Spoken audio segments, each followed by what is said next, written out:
They say money changes people, but what no one tells you is how fast love can be erased when pride walks in the room. Before we dive in, don't forget to subscribe, because this is not just another crime story. This is about betrayal, obsession, and a twist so dark that you won't see it coming. It began in a quiet neighborhood in Charlotte, North Carolina, with a woman named Jenna Hollis. To her friends, Jenna was the kind of woman who demanded more from life. More than a modest home, more than a used car, and more than a husband who worked double shifts as a waiter just to keep their lights on. Her husband, Ethan Hollis, wasn't glamorous.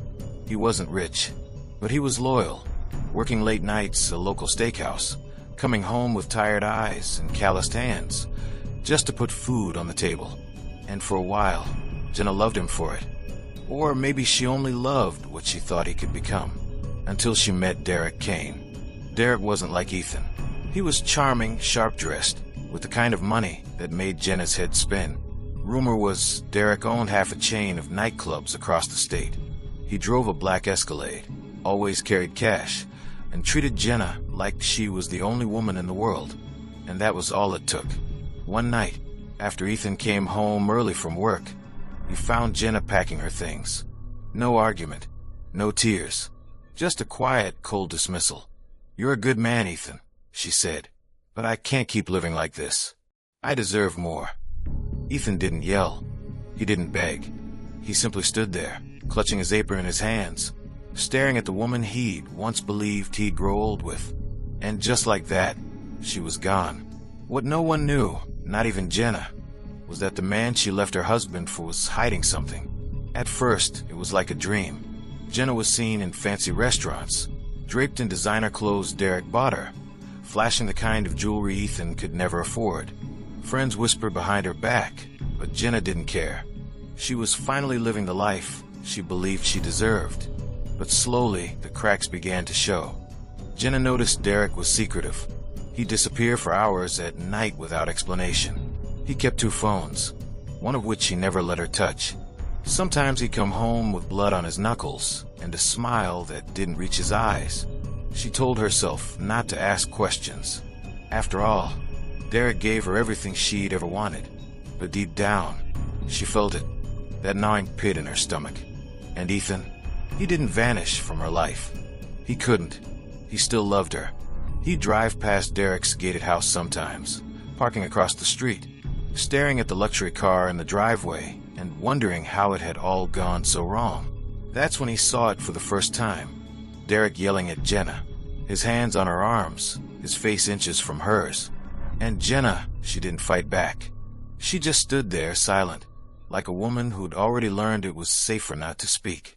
Ethan wanted to run to her, to knock on that door and pull her out of that house. But he didn't. Not yet.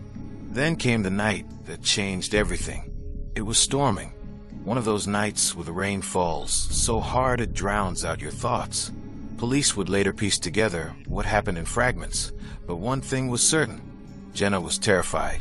Around midnight, a neighbor reported hearing glass shatter. Then a scream, and then silence. By the time the police arrived, Derek was gone. Jenna's body was found in the kitchen, slumped against the cabinets, her face bruised, her hands trembling even in death, as if they'd tried to fight him off. But it was the look in her eyes that haunted the detectives, a look of disbelief, like she'd finally realized too late what kind of man Derek really was. The news spread fast. Local woman found dead in boyfriend's home. Prime suspect missing. And Ethan, he sat in his car across the street that night. He saw the flashing lights, the coroner's van. He saw them wheel Jenna's body out under a white sheet. And for the first time in years, Ethan cried. But this story wasn't over, because 2 days later, Derek's Escalade turned up in a parking garage downtown. The doors were unlocked. The keys were still in the ignition. But Derek, he was nowhere to be found. And that's when the whispers started. Some said Derek fled the country. Others claimed he had powerful friends who helped him vanish. But then a security camera from a nearby convenience store revealed something no one expected. Derek hadn't run. He was still in the city. Only now he wasn't alone. The footage showed him with a man police didn't recognize. A tall figure in a black hoodie, face hidden by the shadow of his cap. They spoke for a moment. Then Derek handed him something, a bag, and then they shook hands. Detectives knew they weren't looking at a random accomplice. They were looking at a deal. And it got worse. Forensic reports revealed that Jenna had defensive wounds on her hands, but there were 2 sets of fingerprints on her body. One belonged to Derek. The other, an unknown male. Someone else had been in that house the night Jenna died. Ethan sat in the back of the courtroom during the first hearing, staring at the empty chair where Derek should have been. He didn't move. He didn't speak. But he made himself a promise. If the police couldn't find Derek, he would. And as he left the courthouse, Ethan didn't notice the unmarked sedan parked across the street. Inside was a man watching him closely. The same man from the security footage. He smiled, because Ethan Hollis was about to get dragged into something far bigger than he ever imagined. And that's where the story takes its first turn. A missing boyfriend, a murdered wife, a husband no one suspects. But here's the question that will keep you up tonight. What if Derek Kane wasn't the one in control the night Jenna died? Because the next time Ethan sees that man in the black hoodie, it won't be in a police lineup. It'll be in his rearview mirror. Ethan didn't sleep the night after Jenna's funeral. He sat at his kitchen table, staring at a stack of photos. Jenna laughing, Jenna in her wedding dress, Jenna walking away with Derek. Every memory cut deeper than the last. But it wasn't grief keeping him awake anymore. It was rage. Derek Kane was gone. The police had no leads. And Ethan had nothing left to lose. He started with what little he knew. Derek's nightclubs, the cars, the mysterious second phone. Ethan drove across town, parking outside one of Derek's clubs, its neon sign buzzing faintly in the rain-soaked night. The line outside was long, but Ethan wasn't there for drinks. He was there for answers. Inside, the bass thumped through the floor. He kept his head down, his waiter's uniform long replaced by an old hoodie and jeans. He asked the bartender if she'd seen Derek lately. The woman hesitated, glanced around, then leaned in close. "Derek doesn't come here anymore," she said. "Not since the night she died.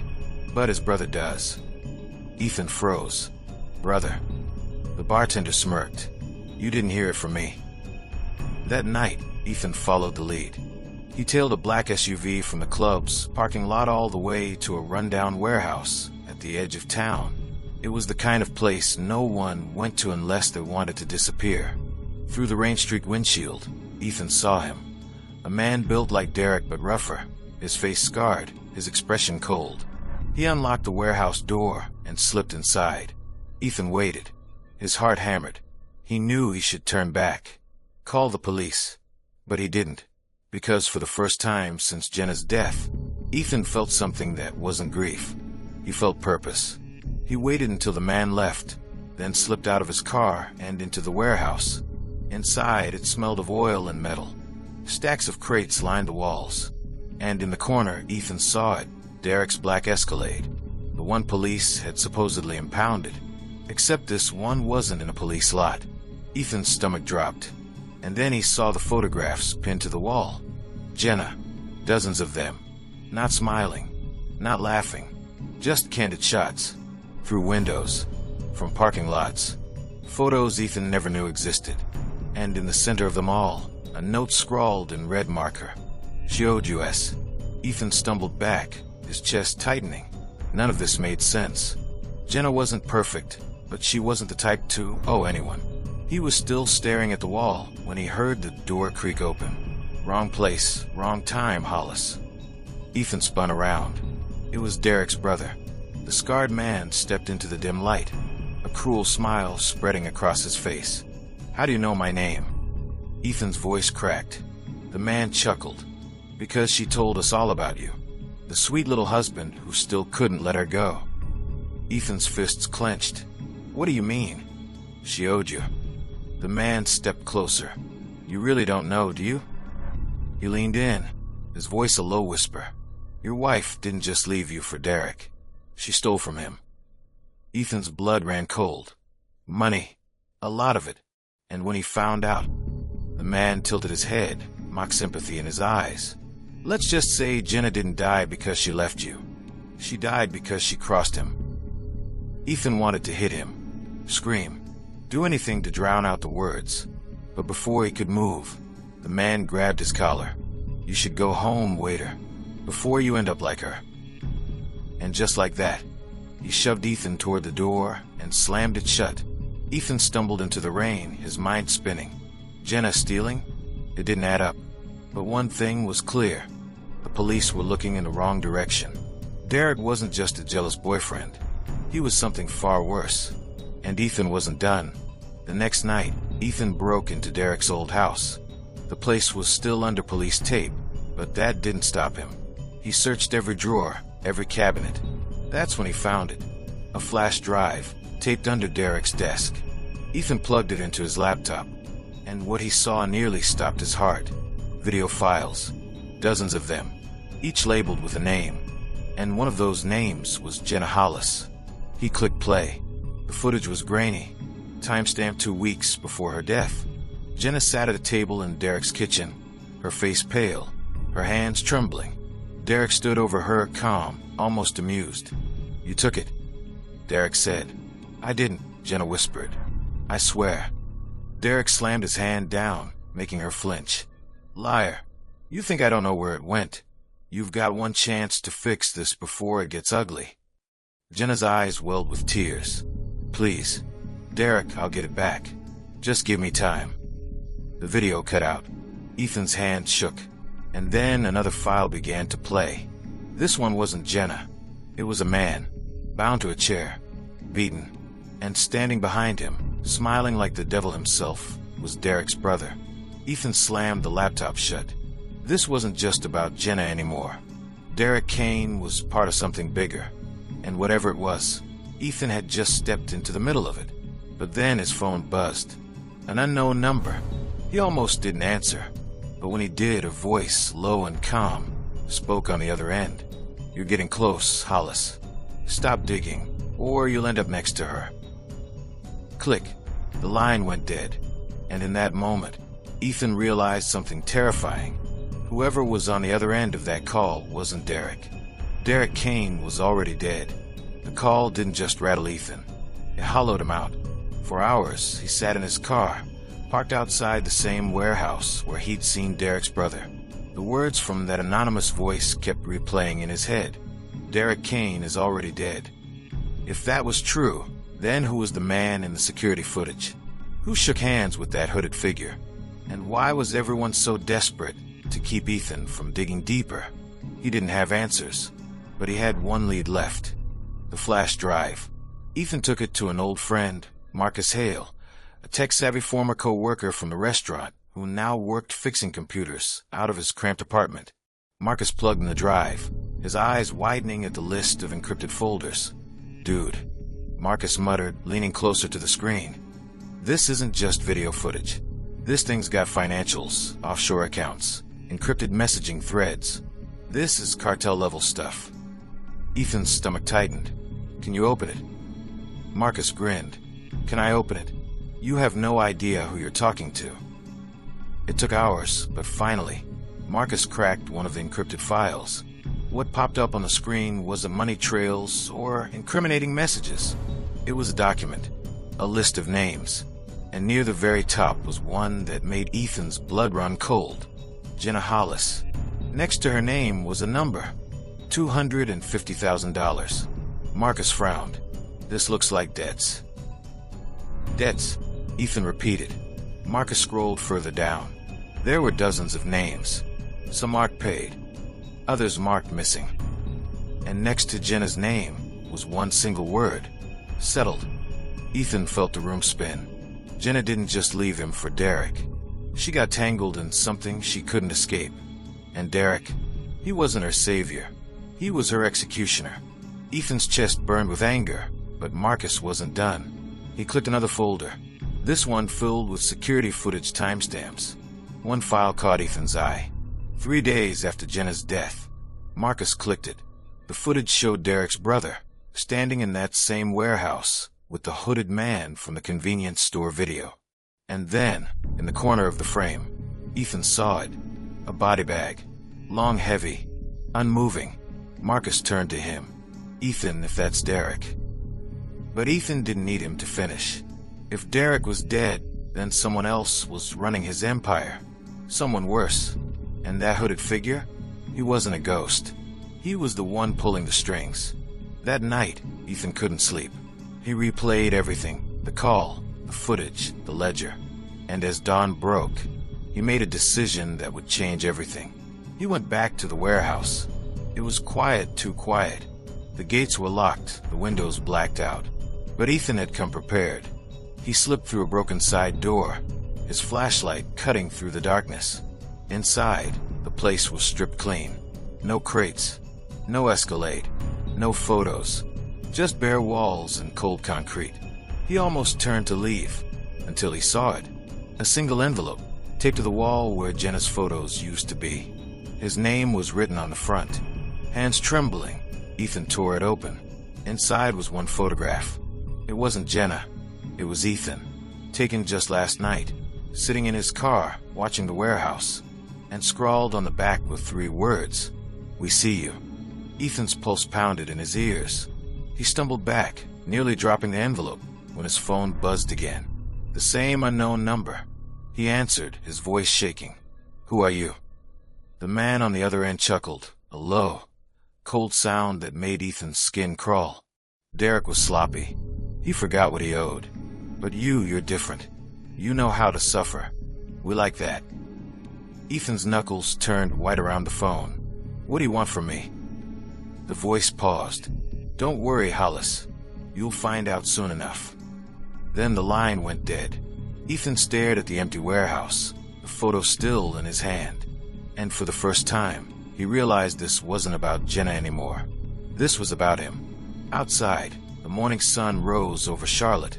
Ethan got into his car, gripping the steering wheel so tightly his knuckles ached. And in the rearview mirror, parked 2 cars back, was a black SUV. The hooded man was inside, watching, waiting, and smiling, because Ethan Hollis was about to learn the one truth that would change everything. Derek Kane didn't betray Jenna. Jenna betrayed Derek, and someone was making sure Ethan paid the price for it.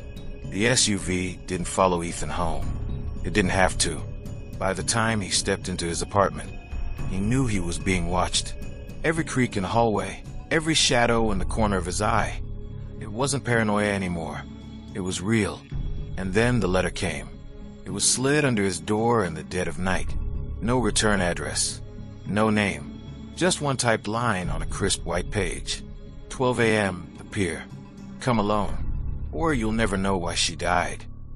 Ethan should have gone to the police. He should have walked away. But Jenna's face wouldn't leave him. The fear in her eyes from that video. The ledger. The words settled. If he didn't go, he'd never get answers. At midnight, the pier was empty, except for the soft hum of water against the pylons. Ethan's breath clouded in the cold air as he scanned the shadows. Then he saw him, the hooded man. He leaned casually against a post, face hidden beneath the dark hood, as if he had all the time in the world. "You came," the man said, his voice deep, calm, and terrifyingly amused. Ethan's fists clenched. "Who are you? What do you want from me?" The man tilted his head. "I want what Derek wanted, what your wife promised, and then tried to run from." Ethan's heart pounded. "Jenna didn't steal from you." The hooded man laughed softly. "Oh, she stole, all right. But not money, Hollis. Something much more valuable." Ethan froze. "What are you talking about?" The man stepped closer, his boots echoing on the wet wood. "A ledger doesn't kill people. Secrets do. Your wife had one, and she died trying to keep it from me." Ethan didn't want to believe him, but deep down, he knew this wasn't a bluff. What secret? The man leaned in, close enough for Ethan to smell the sharp tang of cigarettes on his coat. "Jenna wasn't just Derek's mistress," he whispered. "She was working with me before she betrayed us both." The words hit Ethan like a punch. Lies. It had to be lies. Jenna was a waitress wife. A good woman. She wasn't built for this world. But the hooded man smiled like he could see the denial crumbling in Ethan's eyes. "Don't believe me?" He reached into his coat, and pulled out a small flash drive. Go home. Watch this. Then you'll understand why she had to die. He dropped the drive at Ethan's feet and turned to leave. Wait, Ethan shouted. Why me? Why are you dragging me into this? The man stopped, his shoulders stiff. Because, Hollis, he said without turning around, you're the only one stupid enough to still love her. And then he was gone. Back in his apartment, Ethan sat frozen at his laptop, staring at the flash drive. His hands shook as he plugged it in. One file, labeled JH Confession. He clicked it. Jenna appeared on the screen, but not the Jenna he remembered. This Jenna looked terrified. Her hair was messy, her hands trembling as she stared into the camera. If you're watching this, she whispered, then I'm dead. And if I'm dead, it's because I tried to stop him. Ethan leaned closer, his throat dry. I didn't leave you because of Derek, she said, her voice breaking. I left you because I thought it was the only way to keep you alive. Her eyes darted off screen, like she was afraid someone was listening. Ethan, I stole something. Not money. A drive. Proof. It's the only thing that can bring him down. But if you find it... The video cut out. Ethan slammed his fist against the desk. Where is it, Jenna? He shouted into the empty room. But there was no answer. Only a second file. Coordinates. The next night, Ethan followed them. It led him to an abandoned motel on the outskirts of town. Room 306. The door was unlocked. Inside, dust clung to every surface. But under the bed, taped to the frame, was a small metal box. Inside it was another flash drive, and a note in Jenna's handwriting. If you love me, don't stop. Finish what I started. Before Ethan could react, the floorboard creaked behind him. He spun around. The hooded man stood in the doorway, smiling. Good boy, he said softly. Now the real game begins. The hooded man didn't move. He stood there in the doorway of that abandoned motel room, like he owned the air Ethan was breathing. His presence was suffocating, and his smile was the kind that didn't reach the eyes. Open it, he said, nodding to the drive in Ethan's trembling hands. Ethan wanted to run, to slam past him and disappear. But something stronger than fear anchored him there, Jenna. Her handwriting, her voice in that confession. He shoved the drive into his laptop. The hooded man stepped closer, his boots heavy against the creaking floorboards. The screen came to life. Dozens of files appeared, but one was marked in bold red letters. Don't trust Derek. Ethan clicked it. The video began. Jenna's face appeared again, but this time, she wasn't just scared, she was frantic. Ethan, if you're watching this, I don't have much time, she said, her voice breaking. Derek isn't who you think he is. None of them are. It goes higher. Her hands trembled as she held up a stack of documents. This isn't about money. It's about power.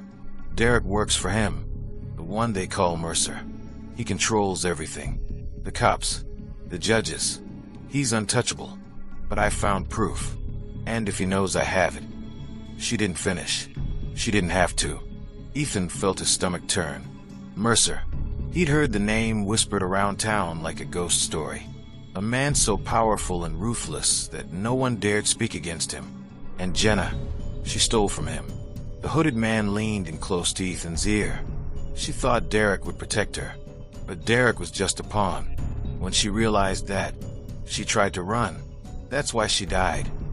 Ethan's chest felt tight, anger and grief twisting together until he could barely breathe. You killed her, Ethan said, his voice raw. The hooded man didn't flinch. No, Mercer did. I just cleaned up the mess. And now he smiled. You're part of it. Before Ethan could react, the hooded man stepped forward, grabbed the laptop, and yanked the drive free. You want revenge, Hollis, he said, his tone mocking. You want to make this right? Then do what Jenna couldn't.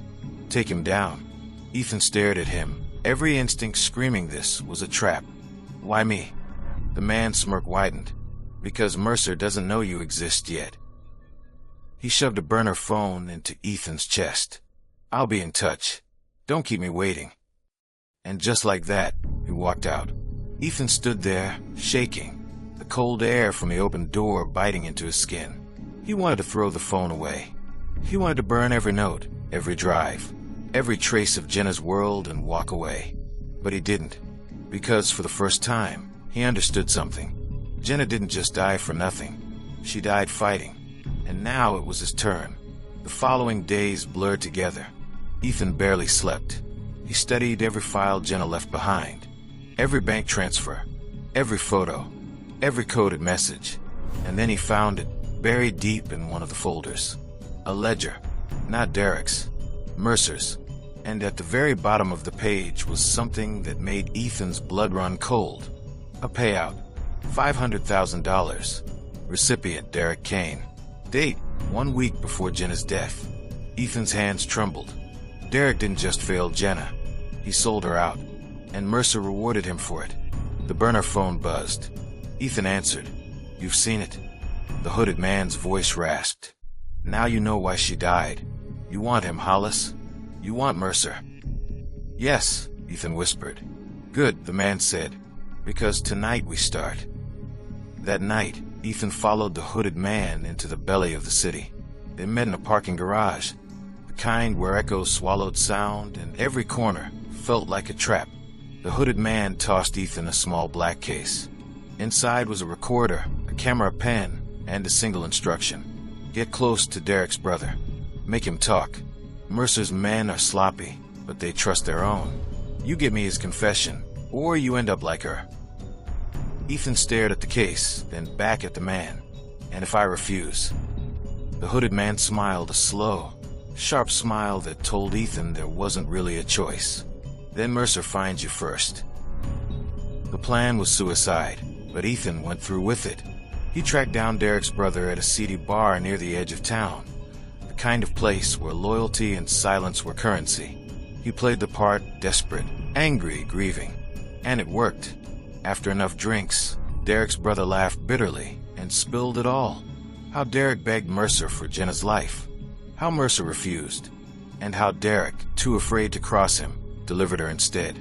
Ethan's hand shook as he recorded every word.